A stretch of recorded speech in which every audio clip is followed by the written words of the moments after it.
Y muy buenas tardes, mi gente. Gracias por acompañarme, como siempre, a otro nuevo video más. Que Dios me le bendiga. Recordándole que si no se ha suscrito al canal, se suscriba, deje su like y active la campanita, porque vámonos con todo. Resulta que ya se dieron los 3 Doritos después. Como usted recordará, estuvimos compartiendo la noticia de un sujeto que había asaltado a una mujer en plena vía pública y a la luz del día. Pues resulta que ya llegaron los 3 Doritos después. También el Chino Flores, señores, parece ser que está encachimbado y no le ha gustado algunas cosas como siempre, y se refirió al salario mínimo y a la incautación de las drogas en Panamá. También nuestra señora Julia Evelyn Martínez, nuestra querida tía Julita, ha dado su opinión acerca del aumento al salario mínimo. Así que vamos a empezar con todo, así que prepárese. Y arrancamos.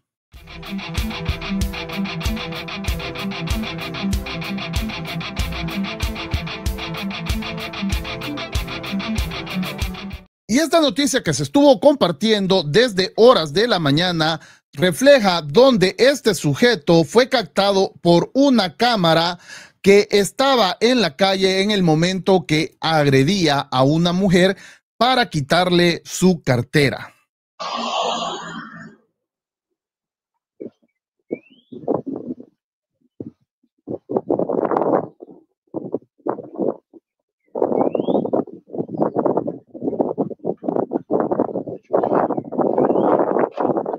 Ese es el momento en que el tipo se lleva a la señora y le quita la cartera con fuerza. Al parecer el tipo no portaba ninguna arma, pero 2 automovilistas cruzaron en ese momento y no se detuvieron a auxiliar a la persona. En ese momento el sujeto la arrastra y le quita su cartera y sale huyendo. Y lo más que hubo fue pitos por este hecho que se estaba dando.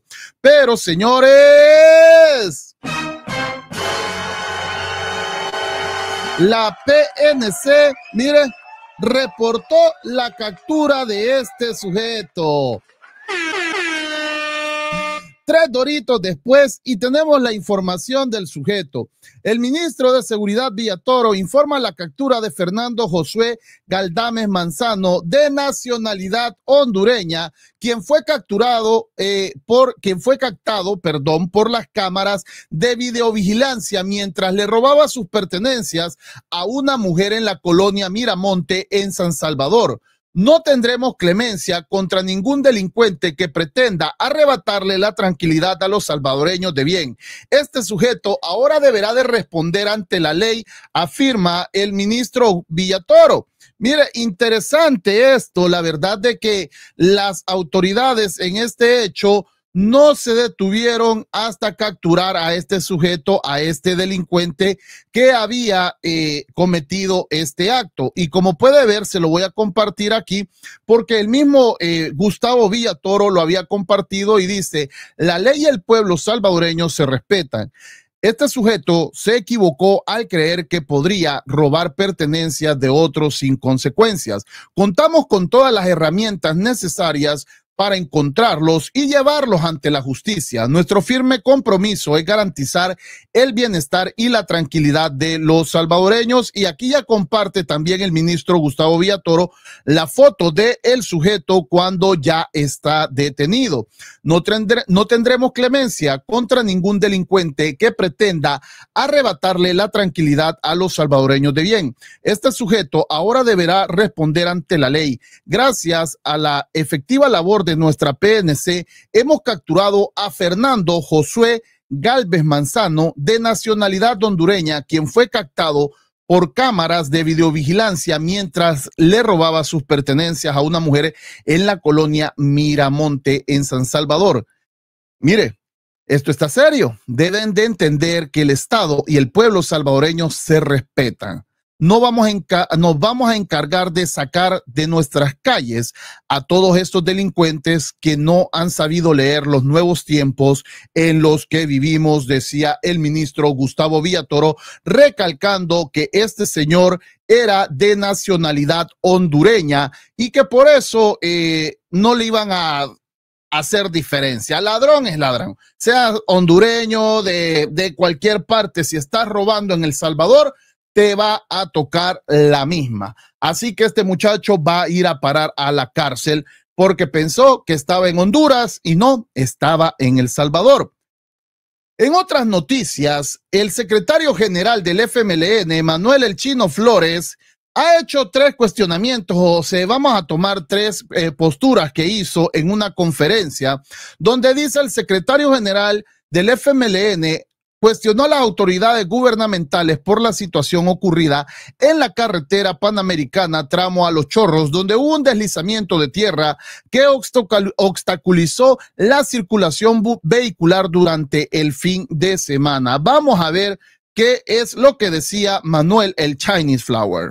Dice que haciendo un análisis geológico, esa parte de Los Chorros es atravesada por la cordillera del Bálsamo. Y esa cordillera del Bálsamo es la misma, exactamente la misma, que pasa por la zona de Santa Tecla. Recordemos el derrumbe de esa zona hace varios años. Es la misma tierra, la misma textura, la misma lixiviación, la misma acumulación de agua, los mismos componentes químicos del suelo, es decir, la misma porosidad, la misma densidad.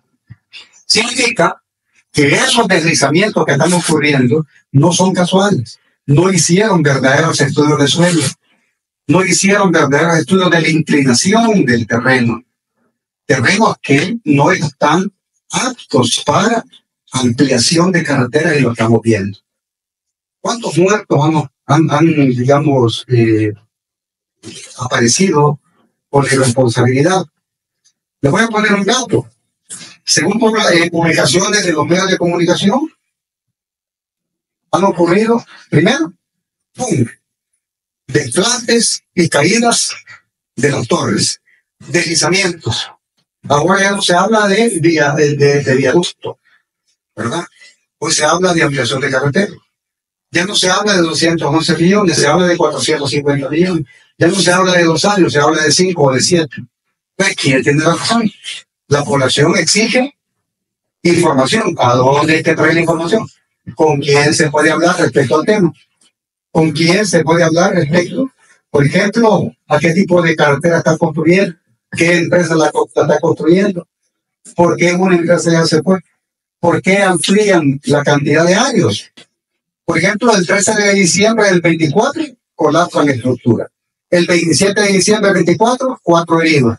El 9 de marzo del 25, derrumbe del talud. 24 de abril, otro desborde. 26 de abril del 25, derrumbe el bloqueo de ambos sentidos. Ahora aperturan a las 2 de la mañana. Determinaron de que no hay problemas de derrumbe. Y eso que fue nada más una pequeña lluvia. ¿Qué va a pasar si las lluvias arrecian en los próximos días? Ya, por ejemplo, ¿dónde está el informe de la gente responsable, de la gente experta en este tipo de materias? No tenemos. Por eso es importante también destacar que esta obra representa la incapacidad de este gobierno. Son expertos en manipulación mediática, son expertos en mentir, son expertos en vapulearte con memes, con la edición de videos, con acusaciones e incluso con señuelos. Son expertos y activan todas sus redes de troles y activan todas sus redes pro gobierno y comienzan a atacar a los que exigimos transparencia. Vaya, al parecer el FMLN hizo mejores obras que las que se están llevando a cabo, porque resulta de que, bueno, si hablamos de obras fracasadas, hay muchas, señor Flores, que tendríamos que hablar del FMLN. Ahora el chino se queja de los memes, de los videos, pero, y no eso es lo que lo ha hecho famoso a él, y él mismo ha permitido esto. Entonces, ¿de qué te quejas? ¿De qué te quejas, Manuel? ¿De qué te quejas? Si tú eres el pato de todas las... Ay, no, Dios mío, perdóname, señor, perdóname, padre Oliva, pero bueno, también dijo que la propuesta de incremento al salario mínimo por parte del Ejecutivo fue otro de los temas abordados por el representante del FMLN, quien cuestiona el impacto que la medida puede tener en la economía. Vamos a ver qué más está diciendo el Chinese Flower. El salario mínimo, que si bien es cierto, cada 3 años se debe de dar de manera efectiva a través de una negociación con la Comisión de Salario Mínimo, no fue efectivo. Allá en el mes de marzo, por ejemplo, el ministro de Trabajo dijo que no había posibilidad para este año. De repente aparece la propuesta, porque todavía no ha sido aprobada, es una propuesta de aumentar 12%. No nos oponemos de ninguna manera, pero el análisis de la economía del país habla de esperar cómo se va a comportar la economía de aquí en adelante.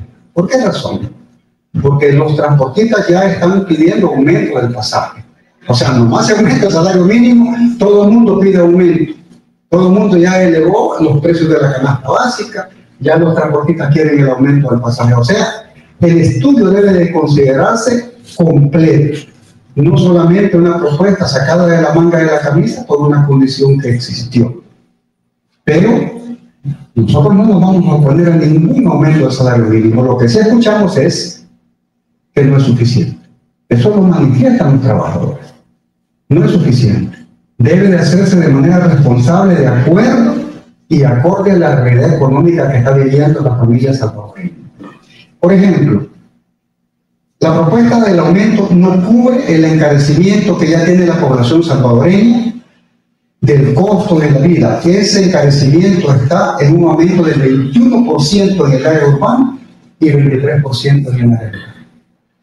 Increíblemente, todavía no hay propuesta, no han llamado a sentarse a la mesa de salario mínimo.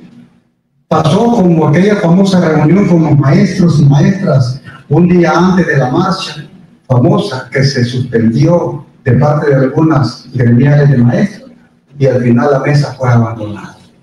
¿Cómo creerle pues a un gobierno que no ha cumplido la reparación de escuelas o que no ha cumplido el llevar medicamentos a los hospitales y unidades de salud? ¿Cómo creerle cuando manifestaron que el crecimiento de nuestro país se iba a dar acorde a la aplicación del Bitcoin como moneda nacional? Hay tantas preguntas en la población. Ay, mi chino. Ay, mi chino. ¿Qué te digo, mi Chinese Flower? ¿Qué te digo, mi falto de ácido fólico? ¿Qué te decimos, pues? Porque, ay, Dios mío, cómo, no sé cómo hacerle entender a estos que ellos, aunque digan, hablen, piensen lo que quieran pensar, decir lo que quieran decir, la gente no va a votar por ellos. Es por demás. La gente no va a votar por ustedes. Pero vamos a ver lo otro que dijo sobre el cargamento que fue decomisado en Panamá. Veamos. No salen. Y salen a dar la cara los que no deben. Ahí salió el ministro de Defensa aclarando lo que no le compete a él. Tuvo que haber aclarado el presidente del CEPA, el fiscal, el director de la policía, que creo que no existe en nuestro país. Presentan evidencias que la gente duda sobre fotografías de color de un contenedor y color del otro en Panamá. Deben de aclarar lo que ha ocurrido. El pueblo salvadoreño ya no se traga esa píldora ni ese tipo de medicina amarga. Ya no se traga esa sopa de pitos. El pueblo salvadoreño exige una verdadera respuesta de lo que ha ocurrido respecto a él. Capturan drogas en aguas internacionales, pero resulta de que hoy aparecen noticias internacionales denunciando la presencia de droga en un contenedor con café que supuestamente iba por rumbo a Marruecos o rumbo a Bélgica.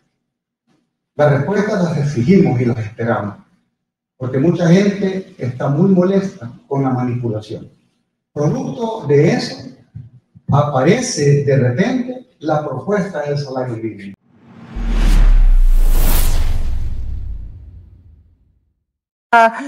Totalmente fuera de la realidad, ya que la pérdida de poder adquisitivo del salario mínimo en los últimos 4 años ha sido del 25%. Entonces, un aumento del 12% ni siquiera llega a la mitad, digamos, bueno, se acerca un poco a la mitad de lo que ha perdido en términos de capacidad adquisitiva. En mi opinión muy personal, es que es una medida populista que trata de que la clase trabajadora y los otros sectores sociales empiecen a distraerse con el debate sobre el salario mínimo.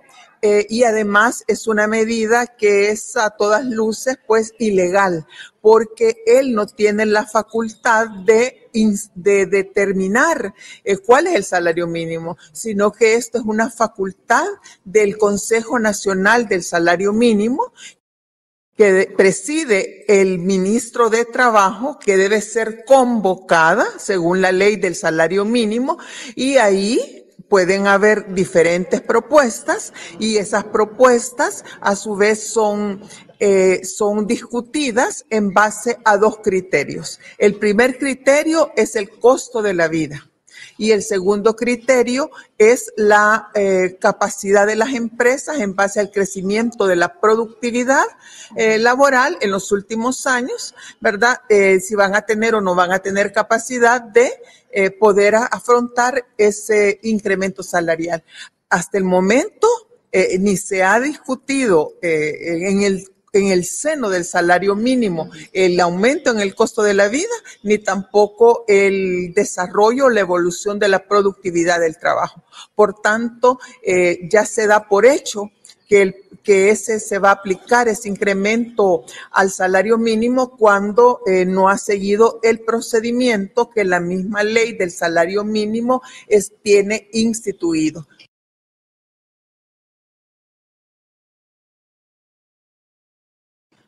¿Cuál podría ser como el incremento óptimo? Sí, el año pasado, a raíz de una publicación y de un estudio realizado por el Centro para la Defensa del Consumidor, se había llegado prácticamente entre el sector del sindical y algunos sectores sociales, se había llegado a un consenso de que el incremento o el valor, digamos, del salario mínimo debería de llegar a los $500.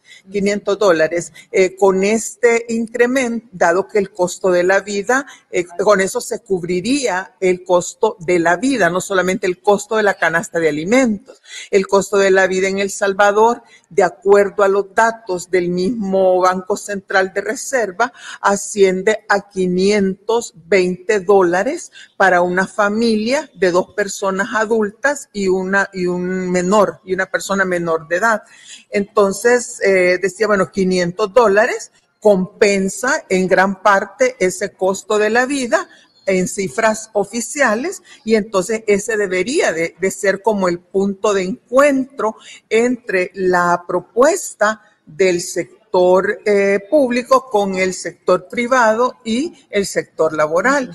Ya casi se tenía ese consenso. En los últimos 4 años, como le decía, ha crecido el costo de la vida entre un 20 y un 25%. Entonces, por tanto, si se sigue al pie de la letra lo que establece la ley del salario mínimo, el piso, lo menos que debería de crecer el salario mínimo, sería entre un 20 y un 25%.